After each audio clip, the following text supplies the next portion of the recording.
Wow, so let me tell you what, it is just one of those days for Diablo 4. So yes, the Necromancer just received a nerf. It is a temporary nerf. I'll explain in just a moment.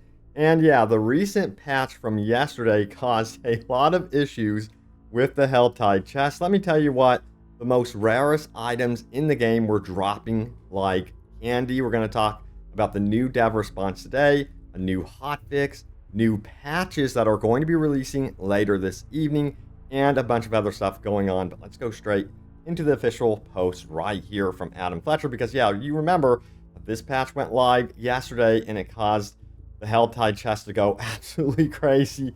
People got their hands on some of the most rarest items ever in the game. For example, you can see this post here on Reddit. It says, guess I can confirm that the patch works. Uniques do drop from Helltide chests now. And you can see what he got here.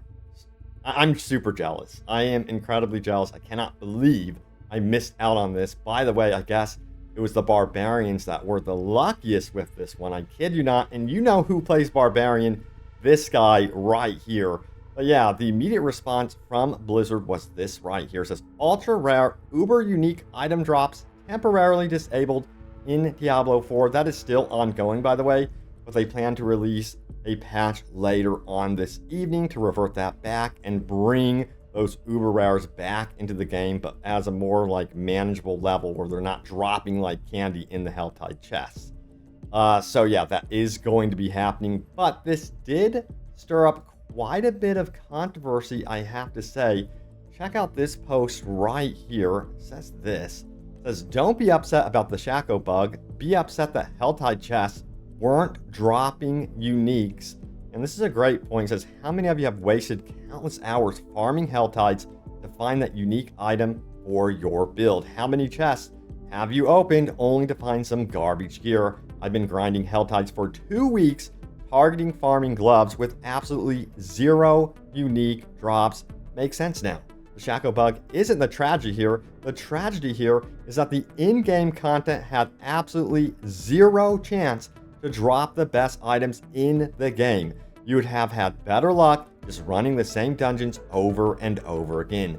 This makes me especially salty since the dev team specifically mentioned Helltides and Nightmare Dungeons as in-game content to farm the best in slot gear. Why even have the Helltide if it couldn't drop best in slot gear? At least it can drop uniques now, even if it is a month too late. It's a great point. It's such a bummer to hear this because I've also been farming these Helltides and expecting better gear, and now this absolutely explains a lot.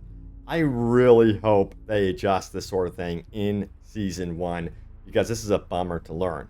Alright, so let's keep going because we got to talk about the hotfixes that went live. They're already live right now.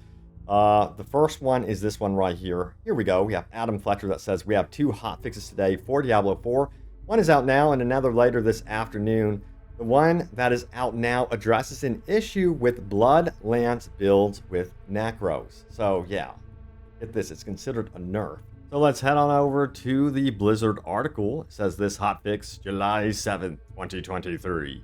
And we've got some class changes to the Necromancer specifically. It says enhanced Blood Lance now pierces up to a minimum of 10 enemies. Aspect of Hungry Blood now fires up to a maximum of 3 Blood Lances per cast. Developer note is very interesting. It says, this is indeed a nerf to Blood Lance, but Blood Lance has been so good for Necromancers that it has been crashing the game. This is a temporary solve while the team reworks the way the legendary aspect will function, and we expect this change sometime in Season 1 or shortly after. I have to say, it's kind of a long wait for such a crucial feature to be kind of like nerfed for the Necromancer. And Adam Fletcher also followed up about the upcoming patch beyond this hotfix. He says this out on Twitter. You may be going, this is a nerf. It is, as we note in the notes, but this is temporary. Bloodlance players were crashing games due to an interaction with a legendary aspect. Will be addressed in Season 1 or shortly after. Now, it says the hotfix this afternoon will re-enable Uber Unique. So if you're wondering, hey, where are the Uber Uniques, even though they're extremely hard to find in the first place, they will be at least back into, in some way, back in rotation within the loot pool. Hopefully that includes also, yes, the Helltide chests, as they did promise, just not as much as we were getting like last evening. So yeah, that hotfix will be going live. Now there were some other gameplay changes as well noted here. It goes on to say this: the first Whisper cache you acquire will now always grant a Nightmare Sigil, and then bug fixes for their stability improvements. That's extremely generic, but yeah. Let me know if you guys are experiencing any issues with lag, jitteriness, or stutters. How's it running on PC for you? Lately, it's been actually running pretty good for me. I've been kind of surprised by that. It's hit or miss sometimes though, but overall lately, I have to say, it's been pretty good, pretty stable. All right, so we have got to keep going here and talk about what the community is going on about here on Reddit. So check it out right here. If you didn't know, this was kind of stealthily added into the game as well. It says, Blizzard has changed the title for 25 PvP kills from Predator to Enemy. And you can see it right here. Some people are not happy about this whatsoever. It feels like kind of a nerf to that title. They prefer the term Predator because I guess it sounds cooler as well. But there's other reasons, I suppose, that Blizzard did this. They didn't give an exact reasoning, but I guess some people are speculating in the comments.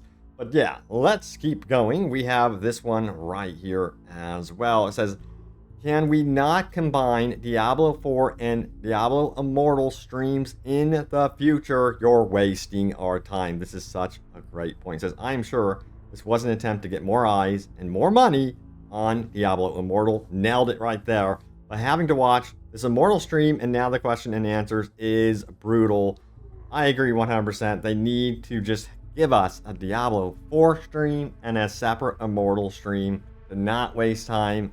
I get what they're trying to do, but come on now. I think people are pretty much set in their ways, and some people are just not going to support what they would consider to be like predatory practices with monetization with Diablo Immortal. It's just not going to happen whatsoever.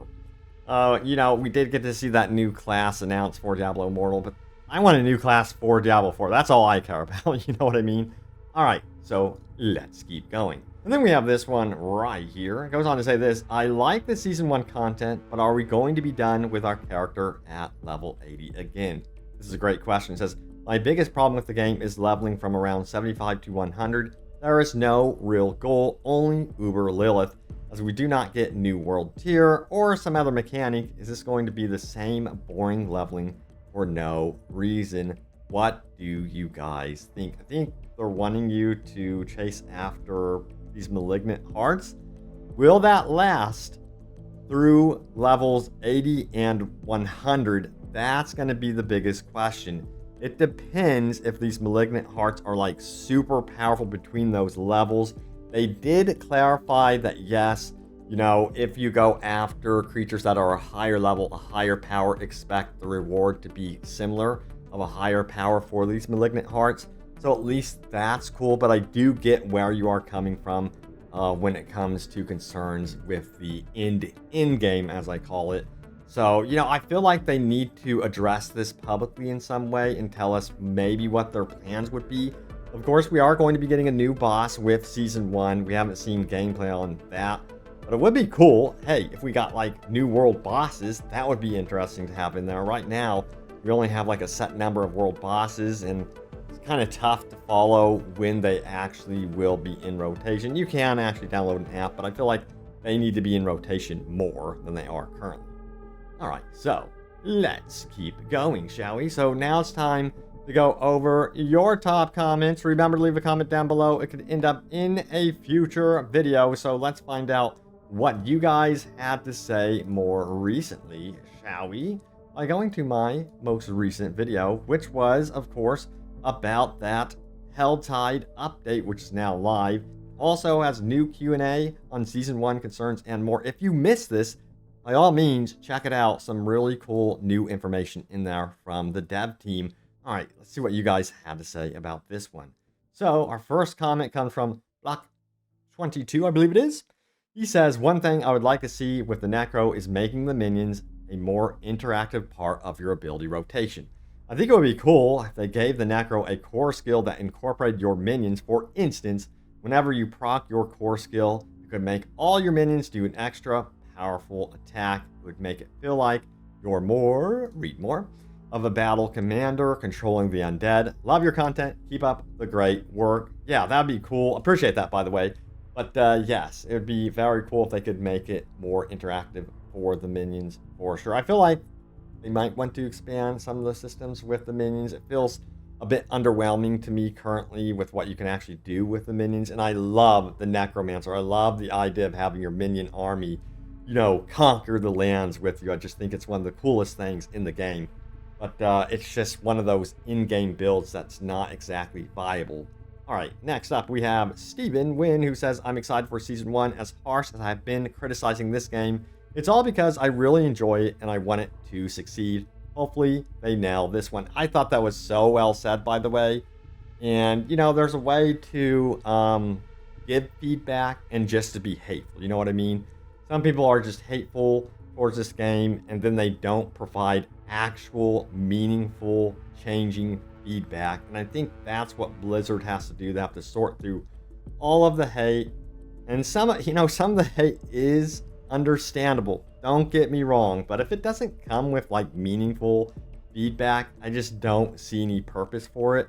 That's why if I say something is wrong with the game, hey, I say, let's go ahead and give some feedback with it. I remember I was extra critical of how they added the teleporting system with Nightmare Dungeons, for example. And you guys kind of called me out because you guys were correct, you know. I didn't really say like, oh my god, I'm thankful for this feature. I was just going on about like, hey, you know, they needed to do this or that. But the good news is it seems like Blizzard heard some of this feedback from the community and they're like, hey, you know what? We heard your feedback about the teleportation issues, that you guys want to teleport directly in the dungeon. We plan to improve this in the future. So, you know, it's cool to note that they are listening, but at the same time, you know, this is just how I personally feel. I am actually thankful for the changes they have committed to currently, and they are listening. That's how I feel about it. But yeah, thank you all so much for watching. Stay tuned here for more Diablo 4 news and updates, and I will see you all next time. Take care.